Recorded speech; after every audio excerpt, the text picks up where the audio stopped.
தென்காசி அருகே கீழப்புலியூரில் உள்ள நியாய விலைக் கடைகள் வைத்து தலையை துண்டித்து கொலை செய்த இளைஞரின் தலையை கொண்டு போய் சொந்த ஊரான காசிமேஜரபுரத்தில் போட்டுள்ளனர்.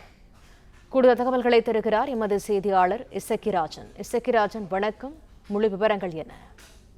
வணக்கம். தென்காசி மாவட்டம் காசிமேஜரபுரம் பகுதியைச் சேர்ந்தவர் குத்தாலியும் இவர் குடும்பத்துடன் கீழப்புலியூர் பகுதியில் வசித்து வருகிறார். அங்கு ஒரு கார்மெண்ட்ஸ் கடை வைத்து நடத்தி வருகிறார். இந்த நிலையில் இவரும் இவரது மனைவியும் இன்று கீழப்புலியில் உள்ள ரேஷன் கடைக்கு பொருட்கள் வாங்குவதற்காக சென்றுள்ளனர். அப்பொழுது 4 பேர் திடீரென கும்பலாக வந்துட்டு இவர் குத்தாலிங்கத்தை சராமரியாக வெட்டியுள்ளனர். அதில் குத்தாலிங்கத்தினுடைய தலையை தனியாக தூக்கி கொண்டு போய் காசிமேஜரபுரத்தில் கொண்டு வைத்து விட்டு சென்றுள்ளனர். காசிமேஜரபுரத்தில் உள்ள மெயின் ரோட்டில் ஒரு குறிப்பிட்ட சமூகத்துக்கு சொந்தமான கொடிக்கம்பம் உள்ளது. அந்த கொடிக்கம்பத்தின் மேல் பையில் வைத்துவிட்டு சென்றுள்ளனர். பரபரப்பு ஏற்பட்டுள்ளது. சம்பவம் குறித்து கேள்விப்பட்ட தென்காசி காவல்துறை கண்காணிப்பாளர் அரவிந்த் மற்றும் ஏடிஎஸ்பி உள்ளிட்ட போலீசார் அங்கு குவிக்கப்பட்டுள்ள இந்த சம்பவம் தென்காசி வட்டார பகுதியில் பெரும் பரபரப்பை ஏற்படுத்தியுள்ளது. முன் விரோதம் காரணமாக இந்த கொலை நடந்ததாக போலீஸ் முதற்கட்ட தகவலில் தெரிவித்துள்ளனர். தகவல்களுக்கு நன்றி இசக்கிராஜன்.